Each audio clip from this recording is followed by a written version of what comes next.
Grizzly bears are among the most powerful predators in the wild, majestic yet deadly when provoked or hungry. Their attacks are rare but often brutal, leaving survivors and communities shaken.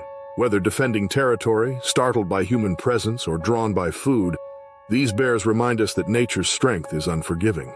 From joyous moments shattered by sudden violence to desperate fights for survival in remote wilderness, these 6 true stories take you from peaceful beginnings to harrowing endings, where celebration turns to tragedy and safety is ripped away instantly. The remote taiga forests of Russia's Amur Oblast had long been known for their breathtaking beauty and dangerous wildlife. In 2014, these woods became the setting for an unimaginable tragedy that would haunt a family for generations. The Petrovinsky family had owned a rustic dacha deep in bear country for nearly a century, primarily for summer gatherings and special celebrations. The wooden structure stood in a small clearing surrounded by towering pines and dense underbrush, ideal habitat for the region's considerable Russian grizzly bear population. Anya Sorokina, 24, had just married Dmitry Petrovinsky in a traditional ceremony in Blagoveshchensk before the wedding party of 20 relatives traveled to the family dacha for a 3-day celebration. The couple had been childhood sweethearts who reconnected after university, and their families were delighted by the match. The remote location was chosen deliberately to honor family tradition and escape modern life's noise and distractions. Local forestry officials had posted warnings about increased bear activity that summer due to poor berry harvests and declining salmon runs. The Petrovinsky family, however, had never experienced problems during their decades of visiting the property. This sense of security would prove tragically misplaced. The wedding party prepared a feast under the stars on the second evening of celebrations. Long tables were arranged in the yard, decorated with wildflowers and candles. The centerpiece was a spit-roasted lamb marinated in vodka and herbs for 24 hours, a Petrovinsky family recipe dating back generations. The scent carried far through the still evening air.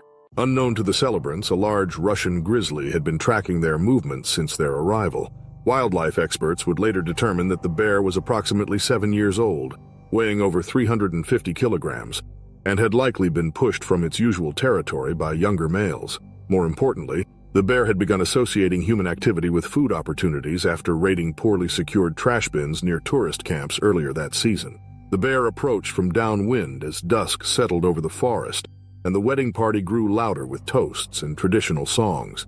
Cousin Mikhail Petrovinsky would later tell authorities that there was no warning, just a sudden terrifying appearance of massive brown fur crashing through the decorative lights between trees.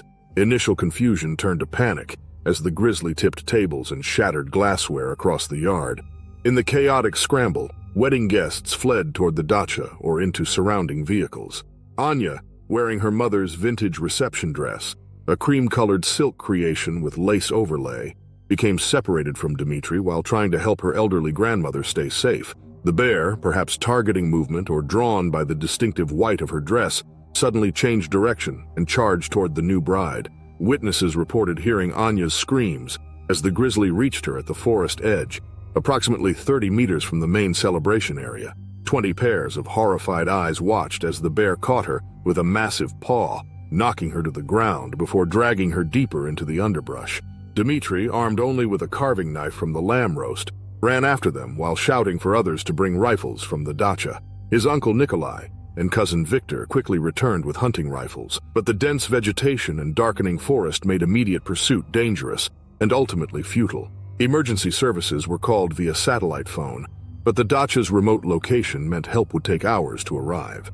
As night fell completely, the family was forced to wait in terror, listening to the diminishing sounds from the forest. Dmitry had to be physically restrained from running deeper into the woods with only a flashlight. Search and rescue teams arrived shortly after dawn. They discovered Anya's remains approximately half a kilometer from the celebration site. The official report would later state that death had been mercifully quick due to a broken neck sustained in the initial attack. Wildlife authorities tracked the bear for 2 days before locating and destroying it. A necropsy confirmed it was the same animal responsible for Anya's death. The bear's stomach contents revealed it had been scavenging from human sources for some time, leading to its dangerous habituation to people. The Petrovinsky family abandoned the dacha after the tragedy. Dmitry, inconsolable, refused to leave the site until Anya's body was removed. He later established a foundation in her memory dedicated to promoting bear safety and conservation efforts that minimize human-wildlife conflict in the region. The wedding celebration that transformed into a family's worst nightmare was a grim reminder of the wild's unpredictable nature. Local authorities subsequently implemented stricter regulations about food storage and waste management in the region. At the same time, the Amur Oblast government launched an educational campaign about safely coexisting with the area's bears. Yet, for 20 witnesses, the memory of White Silk disappearing into dark woods would never fade, a stark juxtaposition of celebration and horror that altered their lives irrevocably. Anya Sorokina Petrovinsky's story became a cautionary tale repeated throughout the region, her brief marriage and violent end a tragic footnote in the uneasy relationship between humans and the wilderness they choose to inhabit. Kodiak Island, Alaska, has earned its reputation for hosting North America's largest bears. In 1997, this untamed wilderness became the setting for a tragedy that would forever change the lives of two lifelong friends. The island's rugged terrain, dense spruce forests, and salmon-rich streams created an ideal habitat for the massive Kodiak bears, which could reach weights exceeding 1,500 pounds, significantly larger than their mainland cousins. Bryce Wellington and Terrence Holloway, experienced hunters in their early 50s, had been making annual trips to the island for nearly 2 decades. They considered themselves knowledgeable about bear behavior and prided themselves on their wilderness skills. Wildlife officials would later conclude that this confidence may have contributed to a fatal lapse in judgment. The men had established their camp along a scenic ridgeline overlooking Ugak Bay, where rocky cliffs provided panoramic views of the churning Pacific Ocean. The area had not reported problematic bear encounters in recent years, and the men had secured the necessary permits after demonstrating their understanding of backcountry protocols. Their campsite was properly established with separate cooking and sleeping areas, and they had brought appropriate bear-resistant containers for food storage. After a successful day fishing in a nearby stream on their third evening, the men returned to their cliffside perch with several large salmon. Rather than processing the catch at the designated cleaning station near the water, they decided to clean the fish close to camp to enjoy the sunset view. This decision violated one of the cardinal rules of bear country safety and would prove catastrophic. As twilight descended over the island, Bryce and Terrence worked methodically, scaling and gutting their catch on a plastic tarp near their tent entrances. The day's gentle breeze shifted direction, carrying the pungent scent of fresh fish across the forest below. Unknown to them, a mature male Kodiak bear had detected this smell from nearly a mile away. Wildlife biologists would later determine that this particular bear, estimated 12 years old and weighing approximately 1,300 pounds, had likely been experiencing difficulty finding adequate nutrition that season. Poor berry production and lower-than-average salmon returns created food stress throughout the island's bear population. The attack occurred with shocking speed. Terrence, 54, was rinsing a fillet knife when he noticed movement at the tree line. Before he could fully register the danger, the massive bear emerged from the forest edge, moving with the silent efficiency that belies the species' enormous size. Bryce, 52, positioned closer to the bear's approach, had only seconds to reach for his rifle leaning against a nearby rock. The bear covered the 30 yards between forest and camp with explosive acceleration. Bryce raised his weapon but never had the opportunity to chamber a round.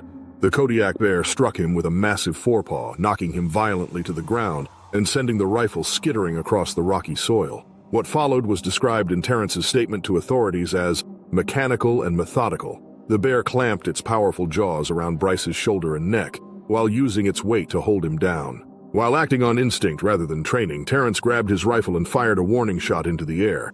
The bear paused momentarily, raising its blood-streaked muzzle toward the sound. Taking advantage of this hesitation, Terrence aimed and fired directly at the bear's shoulder. The shot connected but seemed to have little immediate effect beyond further agitating the animal. The bear returned its attention to Bryce, who had ceased struggling. After several more seconds of devastating trauma, the Kodiak finally retreated, disappearing into the brush approximately 70 yards from the campsite. The entire encounter had lasted less than 60 seconds. In shock and fearing the bear's return, Terrence activated their emergency satellite beacon and established radio contact with the nearest ranger station.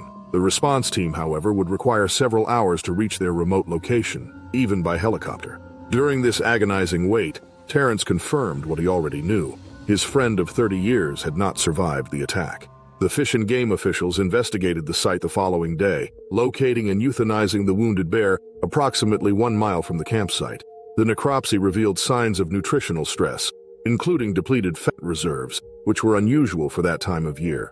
The investigation determined that improper fish cleaning procedures near the sleeping area had likely triggered the predatory response. Terrence provided extensive testimony for the official report, but found himself unable to articulate the psychological impact of watching his friend's death from mere yards away. He later told relatives that the sounds, both from the bear and from Bryce, haunted his sleep more persistently than the visual memories. In the aftermath, Kodiak Island authorities implemented stricter educational requirements for backcountry permits, including mandatory viewing of graphic attack reenactments. Terrence became an unexpected advocate for bear safety, eventually developing a wilderness training program focused on proper food handling techniques in predator country. Despite his dedication to prevention education, those close to Terrence noted that he never returned to Kodiak Island or participated in any hunting activities after the incident. He reportedly sold his extensive collection of hunting equipment 6 months after the attack. He moved from his longtime Montana residence to a coastal community in Oregon, as far from bear country as his business interests would allow. The cliffside camp attack became a case study in wilderness safety courses throughout North America, particularly emphasizing how quickly experienced outdoors people can fall victim to complacency. The Wilderness Safety Institute instructor noted, 30 years of safe encounters with bears can be undone by 5 minutes of poor judgment. For Terrence Holloway, this lesson came at an unimaginable cost, one that transformed him from a confident outdoorsman to a haunted survivor in less than a minute of wilderness violence. In 2003, the Silvercrest Ecological Research Station sat nestled among the mist-shrouded coastal mountains of southeast Alaska, approximately 40 miles from Juneau. Established in 1982 as a collaborative project between 3 universities, the remote facility specialized in studying the region's unique ecosystem where rainforest met glacier. The station's relative isolation, accessible only by helicopter or a grueling 7-hour hike, had always been considered its greatest challenge and most valuable asset. The research team that summer consisted of 8 scientists and 3 graduate students, led by Dr. Monica Villanova, a respected soil microbiologist from the University of Washington. Among her team was Dr. Haruki Tanaka, a visiting ecologist from a university in Hokkaido specializing in predator-prey relationships. Eliza Thornwood is a doctoral candidate studying climate change's impacts on soil composition. The station's centerpiece was a large geodesic greenhouse constructed primarily of reinforced plastic panels over an aluminum frame. This structure housed delicate experimental equipment and gave researchers a climate-controlled environment for analyzing samples even during Alaska's unpredictable weather. Station protocols prohibited food consumption inside the greenhouse to prevent experiment contamination, but allowed for sample storage in specialized containers. However, the research team failed to consider their composting system's attractiveness to local wildlife adequately. The station maintained several large compost bins approximately 30 yards behind the greenhouse, where food scraps and certain biodegradable materials were processed for later use in soil experiments. Despite regular wildlife safety briefings, a combination of staff turnover and routine complacency had led to increasingly lax adherence to bear safety protocols.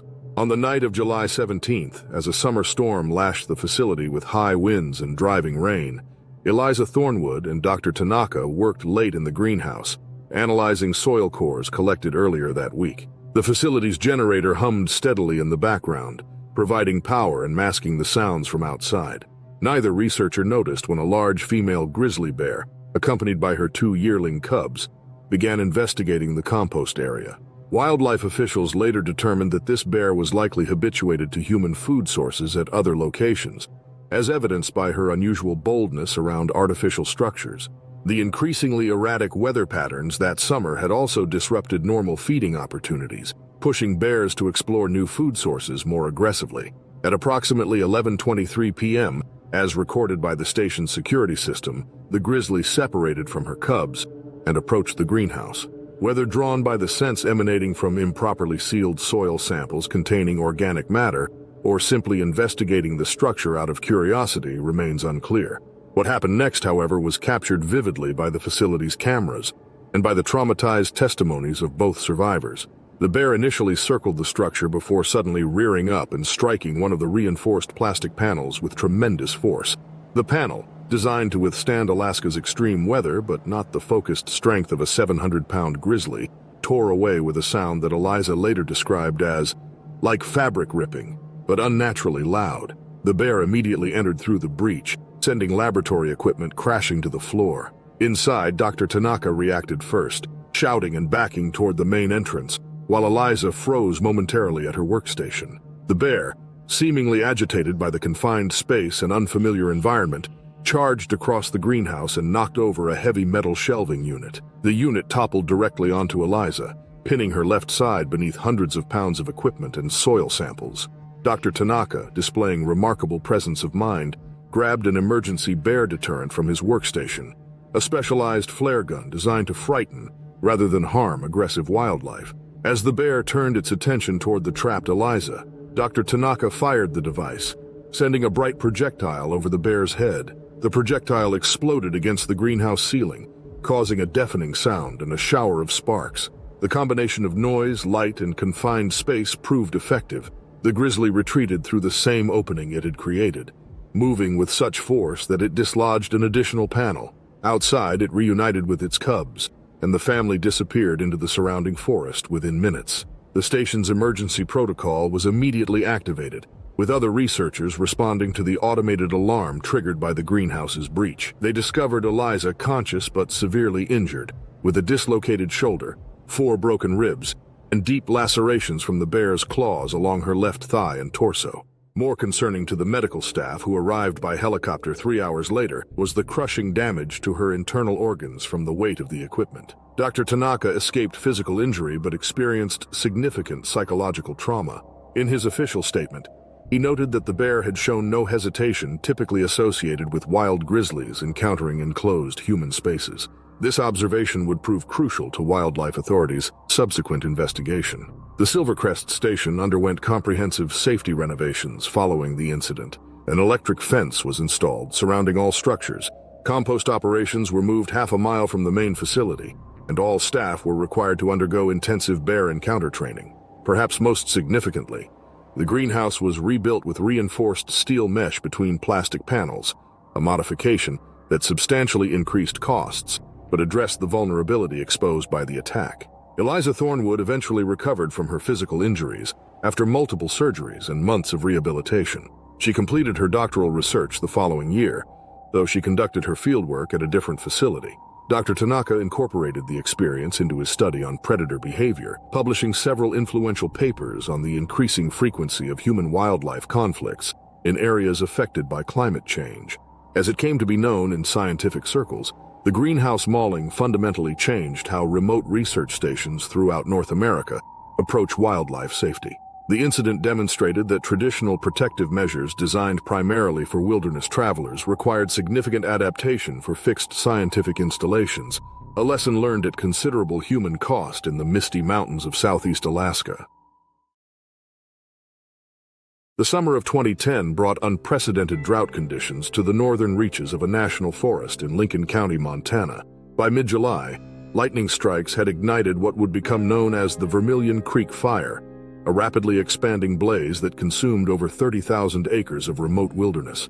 The rugged terrain, predominantly composed of dense lodgepole pine and Douglas fir stands, created ideal conditions for an aggressive crown fire that quickly overwhelmed initial containment efforts. Forest Service officials classified the fire as a Type 1 incident, triggering the deployment of elite firefighting crews from across the western United States.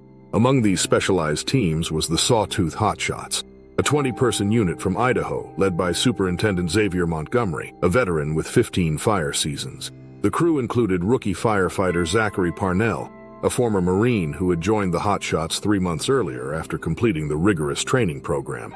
The Sawtooth crew was assigned to establish a fire break along an exposed ridge approximately 6 miles from the nearest access road. The location, a narrow rocky spine covered with scattered pine and heavy brush, offered one of the few defensible positions in the fire's northeastern path. Smoke conditions severely limited helicopter visibility, forcing the crew to hike in with nearly 70 pounds of equipment each. Wildlife biologists noted increased animal displacement throughout the region as the fire pushed various species into unfamiliar territory, including the area's substantial grizzly bear population. Standard firefighter training addressed wildlife encounters, but primarily focused on avoiding rather than managing confrontations. Superintendent Montgomery would later testify, "We train extensively for sudden changes in fire behavior. But wildlife interactions are considered a secondary concern, something that becomes painfully apparent when they suddenly become your primary concern. On July 28th, after establishing their spike camp below the ridge, the hotshot crew began cutting and clearing a 6-foot-wide fire break along the ridge crest. The work was methodical and exhausting. Sawyers cut through brush and small trees while swampers cleared the debris, gradually creating a barrier the fire could not easily cross.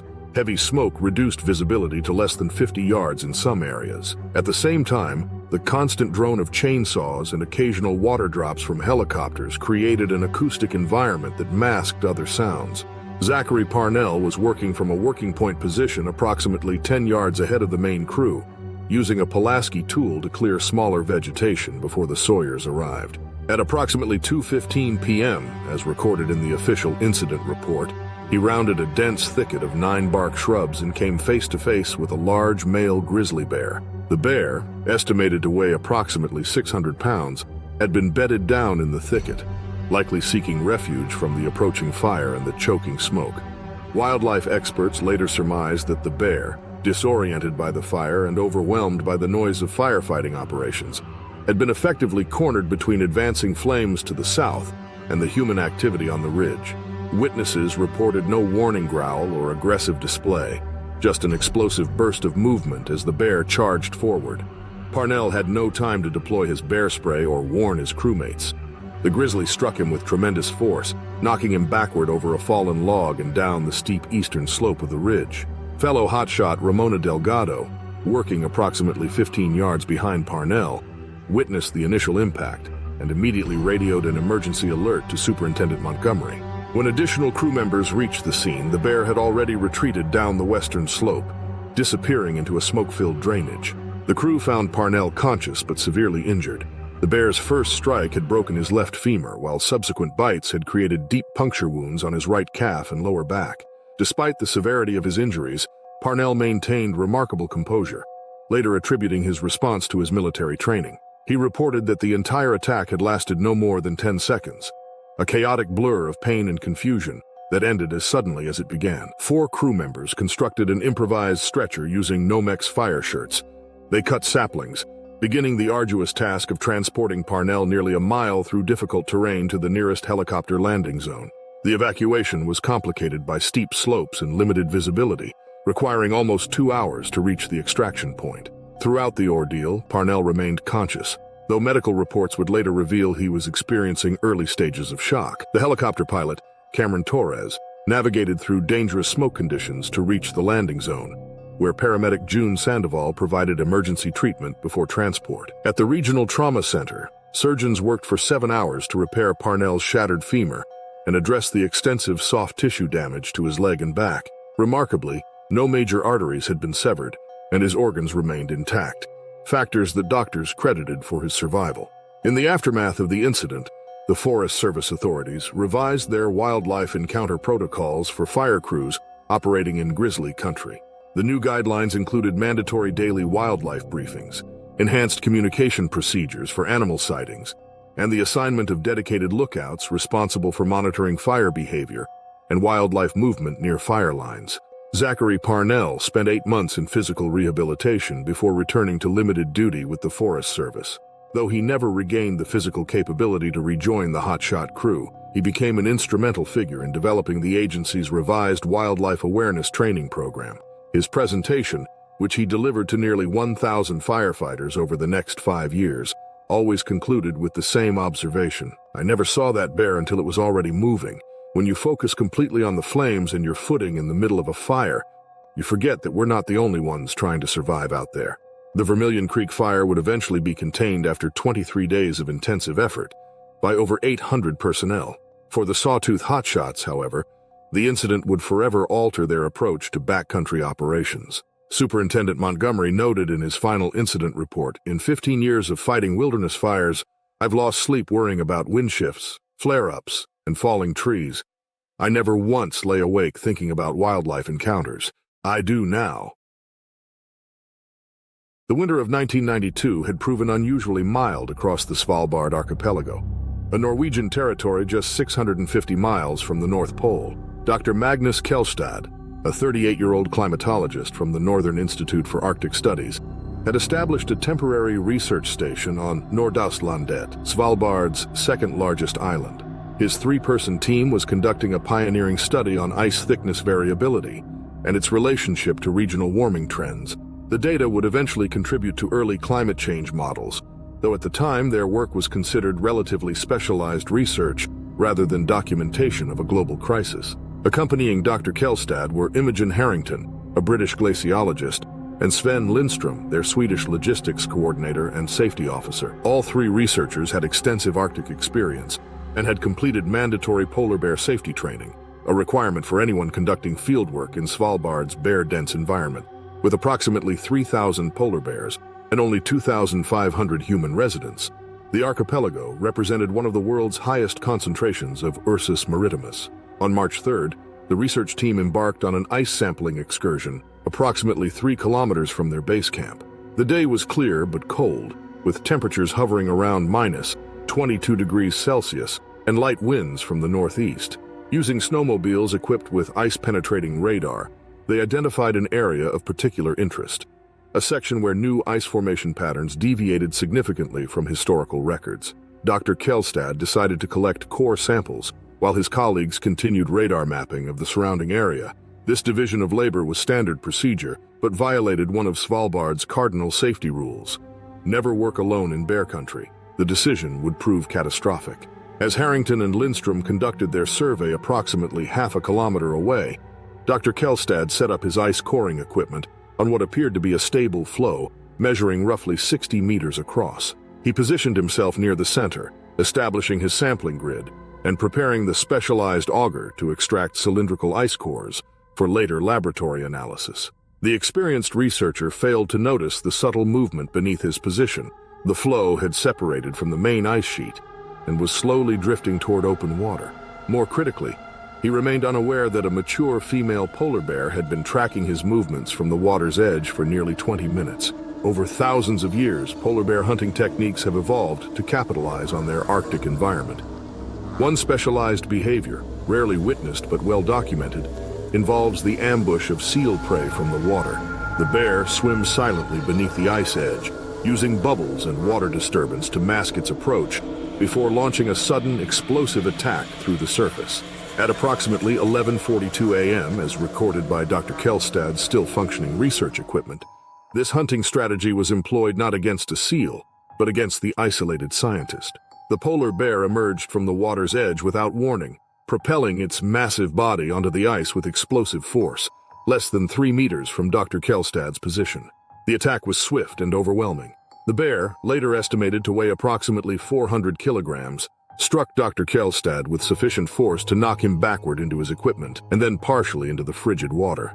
Hypothermia began immediately, compounding the trauma of the bear's powerful jaws clamping around his left shoulder. In what wildlife officials would later describe as an extraordinary demonstration of presence of mind, Dr. Kjellstad retrieved the flare gun from his emergency kit.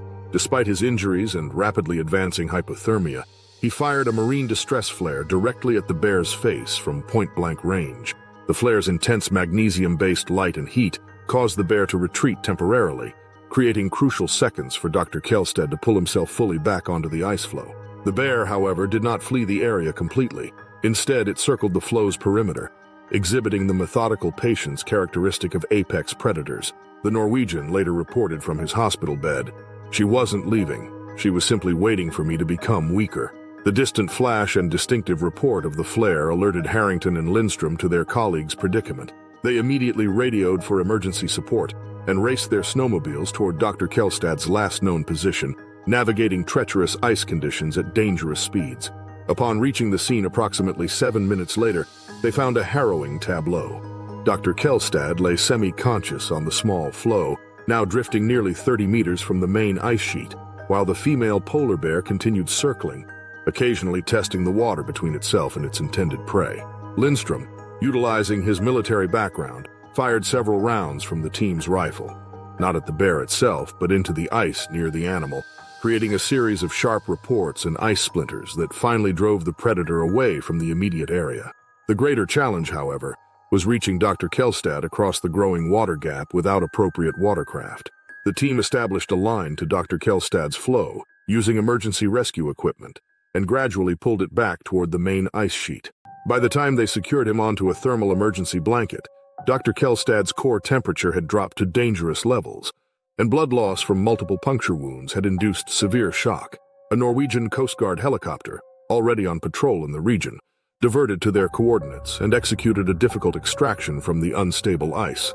Dr. Kelstad was transported to Longyearbyen Hospital before being airlifted to a hospital on the Norwegian mainland for specialized trauma care. The extent of his injuries proved extensive: a shattered left clavicle, severe soft tissue damage to his shoulder and upper arm, multiple deep puncture wounds, and significant cold water injuries to his lower extremities.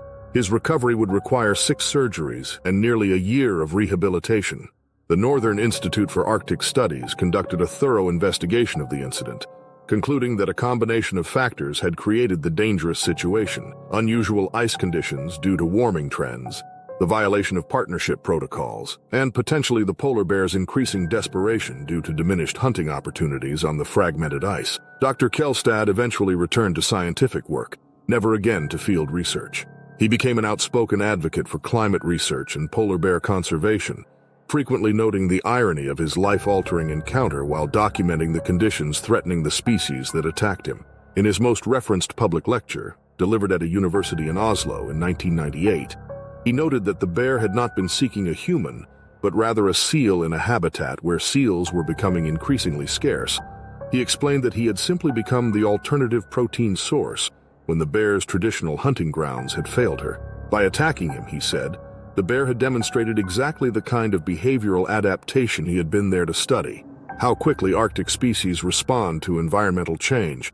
He somewhat grimly added that he had unfortunately become part of his own data set. Wyoming's Wind River Range's eastern slopes experienced an unusually warm spring in 2008. By early April, when many grizzly bears would typically still be emerging from hibernation, the higher meadows were already displaying the season's first wildflowers. Carson Blackwood had established himself as one of the Rocky Mountain region's most respected wildlife photographers over a 20-year career. His images of North American predators had appeared in numerous conservation publications and magazines. At 47, Blackwood possessed extensive backcountry experience and prided himself on his understanding of animal behavior, particularly regarding the grizzlies he had photographed dozens of times without incident. On April 12th, Blackwood secured a special photography permit from the Game and Fish authorities to access a restricted area known for exceptional biodiversity. His objective was to document spring elk migration for an upcoming book project. The permit required him to attend a seasonal bear awareness briefing, where rangers warned about increased female grizzly activity due to the early emergence from dens with vulnerable cubs. Blackwood arrived at the Sweetwater trailhead shortly after dawn, parking his SUV in the deserted lot and carefully organizing his equipment. Despite recommendations to travel with companions during bear emergence season, he chose to hike alone, a decision he had made countless times before without consequence. His pack contained high-end camera equipment, including a 600mm telephoto lens, a smaller backup camera, various accessories, and standard backcountry essentials. The morning progressed uneventfully as Blackwood hiked approximately 4 miles along the established trail, before diverging eastward toward a series of meadows where he hoped to photograph elk herds. The deviation from the main trail was permitted under his special access documentation, though it placed him in less frequently traversed territory where wildlife encounters became significantly more likely. Around 11:30 a.m., Blackwood noticed fresh elk tracks crossing a small stream. Following standard wildlife photography practice, he decided to track the herd, moving quietly through mixed lodgepole, pine, and aspen groves. This pursuit led him further from established trails and deeper into a drainage featuring dense willow thickets, ideal denning habitat for female grizzlies with cubs. Blackwood could not have known that he had entered the territory of a sow grizzly locally designated as F217 by wildlife biologists. The bear had given birth to twins during winter hibernation and had established a secondary spring den in a dense willow thicket after emerging from her higher elevation primary den 3 weeks earlier. Researchers who later analyzed GPS collar data determined that F217 had been moving progressively lower in elevation following spring vegetation growth, a normal pattern enhanced by the unusually warm conditions. At approximately 12:15 p.m., As Blackwood navigated around a particularly dense willow thicket while still tracking the elk herd, he inadvertently positioned himself between the hidden grizzly den and the small meadow where F-217 had been foraging that morning. The mother bear, returning to check on her cubs, detected the human intruder less than 30 yards from her offspring. Wildlife biologists classify bear attacks into predatory and defensive categories. A textbook defensive attack followed, an explosive charge with no preceding vocalizations or warning. As Blackwood would later explain to rangers from his hospital bed, there was just sudden movement, then impact. No time to even reach for bear spray.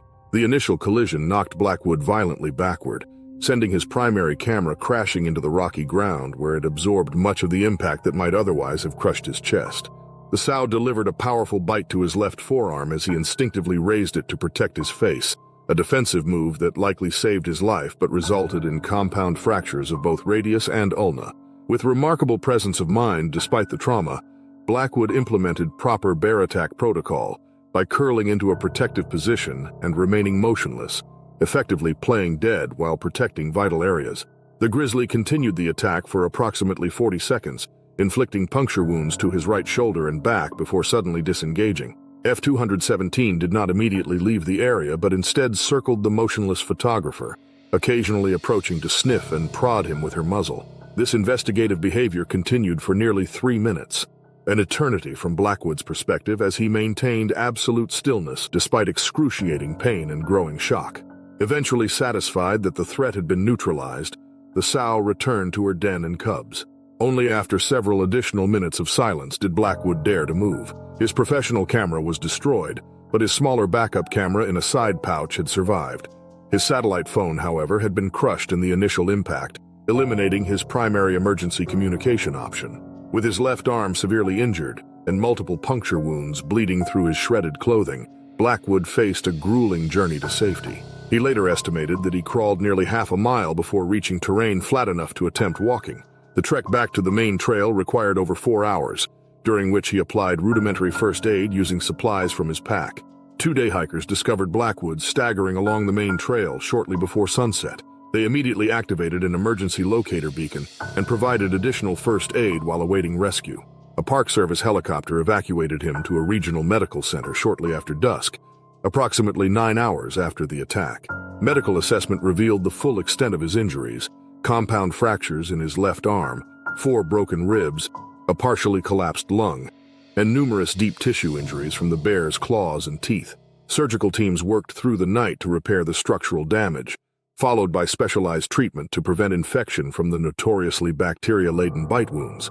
The Game and Fish officials investigated the incident, but did not attempt to capture or relocate F-217. The attack was classified as a natural defensive response to a perceived threat to cubs.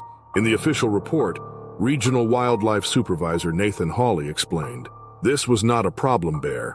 This was a bear being a bear." The photographer entered a situation where conflict was almost inevitable, particularly given the seasonal timing. During his 3-week hospitalization, Blackwood provided detailed accounts of the encounter to wildlife officials and fellow photographers. He readily acknowledged his error in judgment. "I've photographed grizzlies for 2 decades without incident. That experience bred a complacency I should have recognized. I knew better than to follow game trails through dense cover during cub season." The recovery process extended well beyond physical healing. Blackwood discovered an unexpected psychological aftermath, not a fear of returning to the wilderness, but rather a profound reassessment of his approach to wildlife photography. 6 months after the attack, he published an influential essay in Outdoor Photographer magazine titled "The Arrogance of Experience," detailing how confidence from past successful encounters had gradually eroded his adherence to safety protocols. By the following spring, Blackwood had resumed his photography career with significant modifications. He now prominently displays his bear spray in a chest holster rather than in his pack. More importantly, he no longer conducts solo expeditions during bear emergence season, and has become an outspoken advocate for seasonal adjustments to wilderness practices. The encounter that nearly killed him has paradoxically enhanced his professional reputation. His presentations on wildlife photography now include brutally honest assessments of his failures alongside practical safety protocols. He frequently tells audiences, "I survived not because of my expertise, but despite my overconfidence." Wildlife biologists monitored F-217 and her cubs throughout that season and the following years. The sow successfully raised both cubs to independence, a testament to the effectiveness of the wildlife management decision not to relocate or euthanize her following the defensive attack. Blackwood himself has advocated against punitive measures for bears involved in such encounters, noting that she was protecting her family in the only way she knows how. The responsibility was entirely mine. Blackwood's experience, titled The Hidden Den Ambush in later presentations, has become a cautionary tale taught in wilderness safety courses throughout the Mountain West. His willingness to publicly acknowledge his errors has transformed a near-tragic encounter into an educational tool that may have prevented countless similar incidents. As Wyoming's bear management coordinator observed in a 2015 interview, sometimes the most powerful safety message comes from someone who did everything wrong and lived to admit it.